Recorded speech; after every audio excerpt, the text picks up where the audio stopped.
Hey everybody, Rich Noto here, Florida licensed realtor.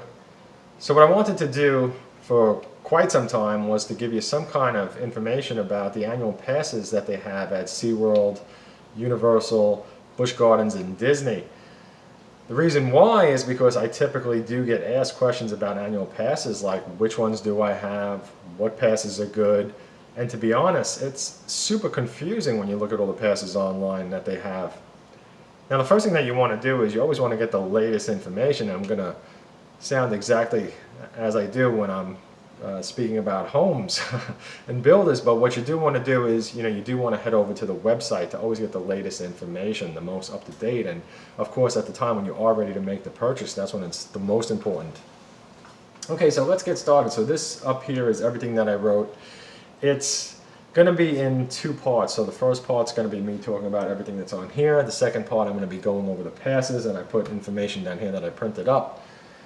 So let's get started. So the first thing to consider is the reason to purchase the annual pass over the tickets. Now, typically, almost anywhere you go, whether it's one of the large theme parks or you just go into like the local zoo or aquarium, it's a good idea to always check out the price of the annual pass as well. In most locations, typically somewhere from 2 to 4 visits, it pays for itself. Sometimes there might be a special going on as well where the annual pass is about the same price as a single day ticket. Also, if you're getting free parking, you're going to save a lot of money in there, because like at the theme parks, it's about $25 each time to park, so that's a lot of money. If you go 2 times, it's $50, 4 times $100. You go 8 times in a year, that's $200. It quickly adds up and pays for itself. Not only that, but the annual passes have a lot of other features as well, which I'm going to be talking about. Okay, so the first thing I did was I wrote over here basically what I said.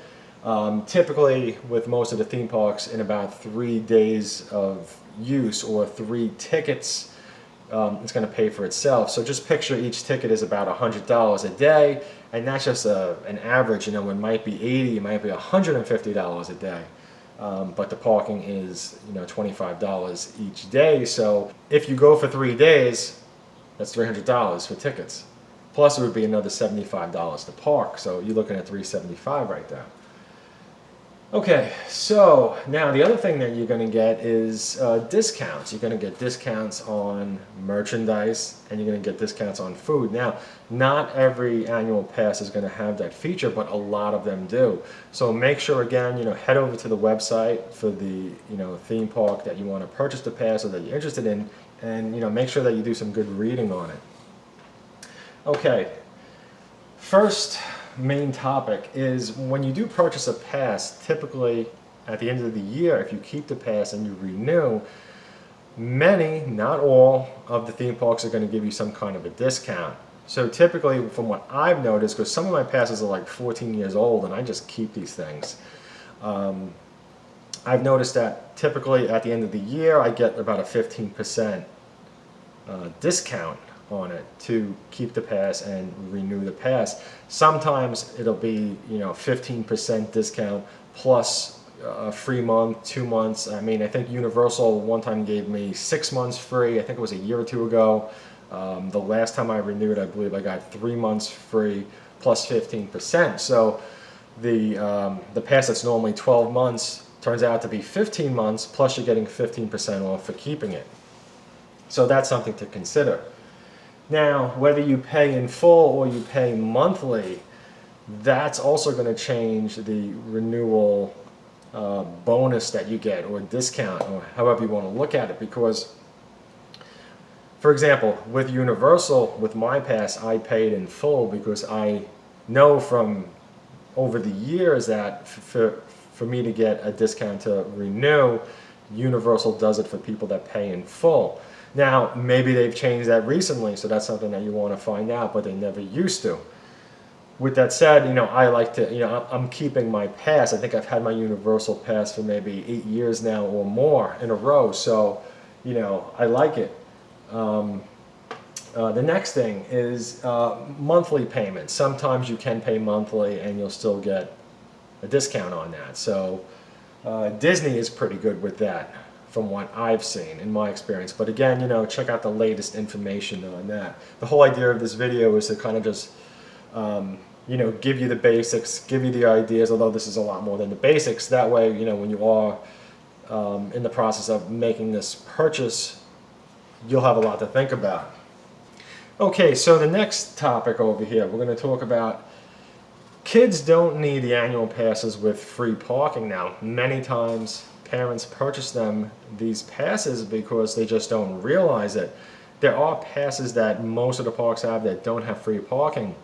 These passes are cheaper, and technically, even if you're going with a group of adults, only one person needs a pass that has free parking included to get that. So for the kids, it's a good idea to take a look at the other passes, and that's a great way to save money. Okay, so the next thing that I'm going to talk about also has to do with kids. Now, there is a pass that I really enjoy that I have, and it's a pass that I can only use on a weekday. Now, a lot of times parents will say, well, I can't take my kids on a weekday because my kids have school. Well, what you can do is possibly take them on a Friday after school. When they get out of school, you head over to the theme park that you like. Potentially, on a holiday, if the pass for the theme park works on that holiday, you could take them on that day. Just because school is closed, it doesn't mean that the theme park is. Most of the time the theme park is also open, or potentially taking them on the day before the holiday. So, for example, if the holiday's on a Tuesday, and the kids, the school is closed on Tuesday, well, maybe take them that Monday after school.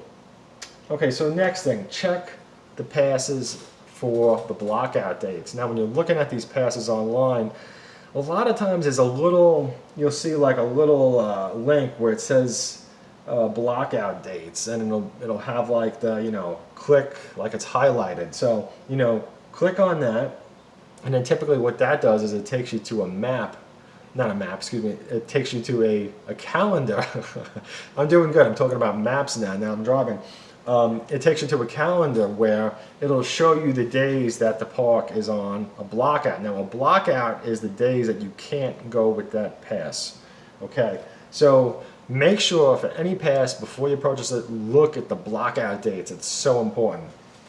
Okay, so some of the common times when the pass is going to have the blockout is holidays. Okay, some holidays, not all holidays. So there's going to be holidays that like schools are going to be closed, but your pass is not going to be on a blockout. But common is going to be Christmas week into New Year's week for the cheaper passes. Other holidays might be spring break, summertime, certain months or weeks in the summer. Honestly, it's too hot. So, sometimes that's good. But other times might be concerts. They might have a special concert, a special event. But, you might enjoy going to concerts, so you might not want to have the blockout dates on that. So make sure you take a look. Weekends, like I mentioned, special events, and in the summertime. The month of July, that's a common one. Okay, so the next thing is the time of year to purchase the pass. Sometimes you'll get free months, sometimes you'll get a discount on the pass. Now, what do I mean time of year? Usually from what I've seen, and I'm going to get a sip of water now. Usually from what I've seen, August into September, October, those months, sometimes I'll see some of these parks where they advertise. Sometimes you'll get free months if you purchase the pass. It's possible for there to be a discount as well. Sometimes there's a discount. So, you want to take a look at that. Sales, Black Friday, those sales, take a look at that too. Because sometimes the passes will be a little bit cheaper than like a special, sale for Black Friday. Sometimes some of the smaller places as well will have it, like the zoos and aquariums. Sometimes they throw a discount. Okay, so where were we here? Okay, so what do the higher price passes offer, and is it something that you need? So typically if you start at the bottom, and what I mean is start at the cheapest passes and you work your way up, take a look at the cheapest passes. ask yourself if this is something that works for you, because it might be good. And then look at what the pass that's up in price, because these passes can get super expensive. And many times I see people purchase a pass that they don't even use the things that it offers, or they just didn't need it when they purchased it. And sometimes I hear from people too saying, well, I'm sick and tired of going to this theme park because I had the pass for them for 2 years and I didn't go anywhere else. Well, sometimes for the price of these more expensive passes, you could end up with all of these theme parks for less if you do it right. So again, that's going to be more so part of the second part of this video. Okay, so what interests you? Now, this is really important because you have to know yourself and know your family to understand which pass you should purchase. Now, let me talk about this briefly. Holiday events, if that's something that you want, check and see when you can go and when you can't go, because if you can't go during certain holidays, then that might not be the right pass. But sometimes, for example, Christmas events, a lot of Christmas events you could still see the first 2 weeks of December, whereas compared to the last 2 weeks with many passes, you can't go because of the blockout. So that's just something to consider.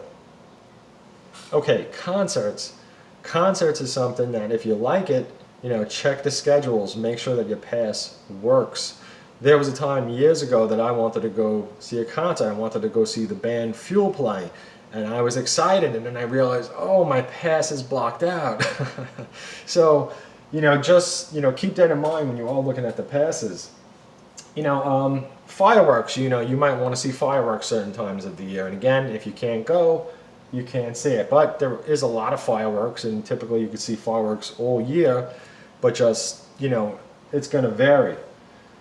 Okay, so low or high impact rides, I had to chop these up because, some of these rides, like these big coasters, aren't good for, middle-aged guys anymore like me.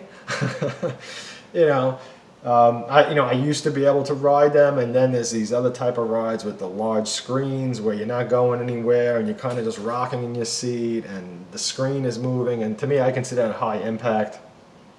Like the Avatar ride at Animal Kingdom, I got so sick on that. Simpsons, stuff like that. Now, even though I'm not strapped into a coaster and moving at 100 miles per hour, I get more sick on that, but I won't get a back injury. So that's a high impact ride. Low impact rides are those rides that are pretty soft and smooth. You're riding in a boat. You're in a car going through something. The Haunted Mansion would be like a low impact ride. Spider-Man at Universal is probably low impact. So that's a sort of thing to consider. Food festivals, there's a lot of them. All of these parks have food festivals and at various times of the year. So, consider that. Springtime, there's a lot of food festivals during a normal year. A normal year, that's the point. Maybe not right now, but hopefully that changes. Zoo aquarium style stuff. Now, why did I put that in here? Because, well, Busch Gardens. Busch Gardens is mostly a zoo. Seaworld, it's like a big aquarium with a little bit of a zoo style in there. Disney has the Nemo ride in Epcot. It has Animal Kingdom. These are aquarium zoo sort of things. Okay, so let's see. Now, if you do purchase a pass and you buy the cheaper pass, many of the theme parks will let you upgrade to a more expensive one, but there can be a catch. Sometimes when you do upgrade it, you might end up taking a loss because they might kind of, how they prorate it, it might cost you money like as though you already had that pass earlier in the year. Okay, I know that what I said probably made no sense because you know what, to me it probably made no sense.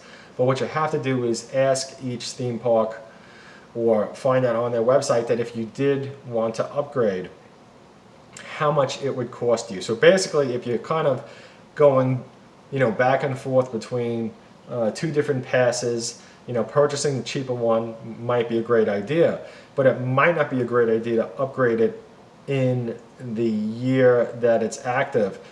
Wait until you get close to that pass being up at the end of the year, and then tell them at the park, say, I want to upgrade my pass for the next year when it renews. Hopefully that made some sense. If it didn't, shoot me a message. I'll put it in the comments, and I'll try to get back to you more on that, or anything else for that matter. I always do leave links in the comments below. I usually pin something, and there's something in the description of the video, so check it out. Okay, so we went over the upgrades now. Again, just try to be careful with that. Okay, use caution with phone support.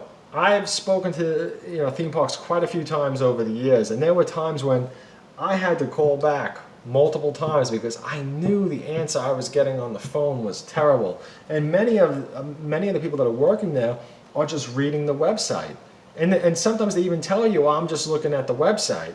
And I'm thinking to myself, well, I've already done that. So I've always found that the best way to get the best help is to head to one of the customer service booths in person at the park and talk to them there. And sometimes even then it might be a little bit off, but it's usually better. If that's the case, head someplace else and ask someone. The age that children are free. Now, why is this important? Because sometimes people purchase an annual pass for a child, like a 1-year-old, a 2-year-old, or a 3-year-old, and that child might not need it. It might be free with that park. So you really just want to keep that in mind before you purchase passes for the kids. Check out the age that they require it.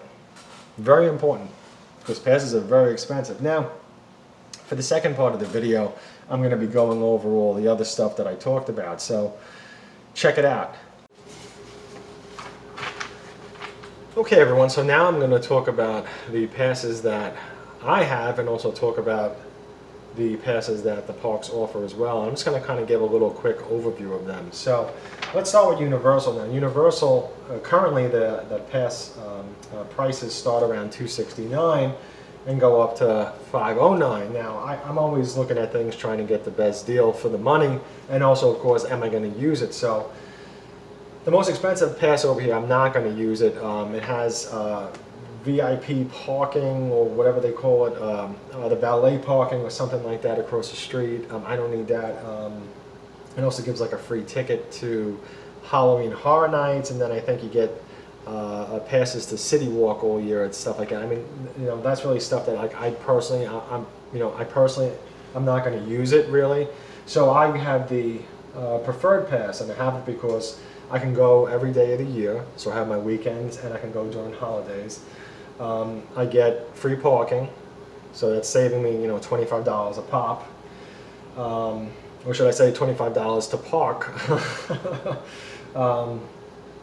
Then I get discounts on food, merchandise, stuff like that. And then also sometimes I do get sometimes they offer things like free tickets to City Walk at certain times of the year. And there's some other things sometimes you'll get, like an email for certain, specials, things that are going on. So it's a nice pass. But I think if you have kids or anything, or excuse me, if you have kids or anyone that just doesn't need the passes with parking, then something like this at the bottom might be better, as long as the dates are good for you. Okay, so that's Universal. Next is Disney. Now Disney's got a whole bunch of options over here, so I'm really not going to go through all of them. A lot of them are pretty similar, and a lot of it with Disney is based on the blockout dates. So take a look at the blockout dates. Now, the Platinum Pass is $8.99, so it's really expensive. It doesn't have any dates that are on a blockout though.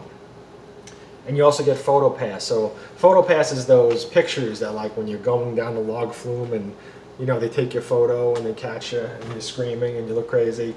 You know, that's the kind of thing that they're offering. So you get free photos. So if you want photos, and potentially if you want to go for New Year's Eve, the last 2 weeks around Christmas, it might be the pass to get. Otherwise, it's probably not the pass. You know, then if you drop down, it does have blockout dates for the gold pass, and I believe the gold and the silver are similar. I haven't looked recently, but the gold pass gives you the free pictures on the rides again, which is the same as the, what is this, the platinum? Is that what it's called? Yeah, platinum. So then silver offers you weekends but takes away the photos. Now you're at 539 versus 719. And then there's another one that they threw in here recently, which I just passed, called the Theme Park Select Pass. Check the dates on that as well, because that's really the thing, the blockout dates. This one's 439. Now for me personally, I like the weekday Select Pass because Monday to Friday for me is the days when I like to go. And I also have Seaworld, I got Universal, all that stuff. If on the weekend for some reason I feel like I really want to go to one of these parks, that's what I would do. But I also get discounts on merchandise and food. So right now it's up to 20% off.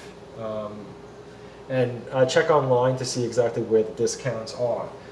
Another thing is the parking is free. So each time I'm saving $25 by using this pass. So I mean, if I go 8 times in a year, that's $200 worth of parking that I didn't have to pay for.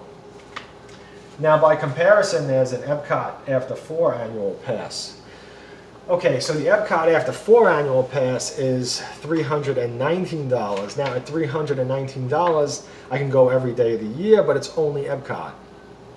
It's kind of a small price jump up in order for me to be able to go to Animal Kingdom, Hollywood Studios, Epcot, and Magic Kingdom at $369.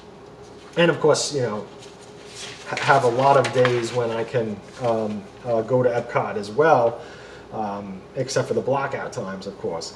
Now Disney has 2 water park passes, so again, you know, take a look online. They have the standard pass, which is $139, and then they currently also have the after 2 p.m. annual pass, and this is the pass that I like because for $89 you're saving some money, but you're also going at a time when a lot of people leave. So after 2 p.m. is great because a lot of people start leaving. A lot of people show up when the park opens up in the morning. They're over there early. The kids have been swimming for 2 hours, 3 hours, 4 hours, or whatever it's been at this time. They're tired. They're leaving.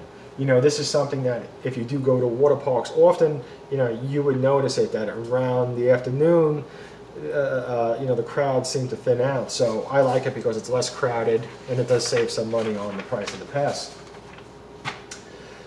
Okay, that's Disney. Let's continue. We got SeaWorld and Busch Gardens and their water parks now. So SeaWorld, Busch Gardens have something called a fun card. Now this fun card that I printed up here is only for SeaWorld. Busch Gardens has its own as well. But they also have the water park Aquatica attached to this one, which is right here, SeaWorld plus Aquatica. Now Busch Gardens has Water Country, which is right next to it, the way SeaWorld has Aquatica. So I'm talking about the Busch Gardens in Tampa, okay, because there is a few other Busch Gardens as well. The Williamsburg one in Virginia, because SeaWorld is also in Williamsburg, Florida. The Virginia Williamsburg theme park for Busch Gardens, let me make sure I'm saying this right and I'm not confusing anyone. That's a fantastic park to visit. If you haven't, you should check it out if you like theme parks. Okay, so now these are actually the annual pass, what they call an annual pass. These fun cards don't have any free parking. They don't have discounts in the park. But you can get these at a really good price, and they're great for kids because, again, kids don't need free parking. Now you have the bronze. I personally don't see too much use for this pass. Every time I look at it, I feel like I would probably just go with a fun card.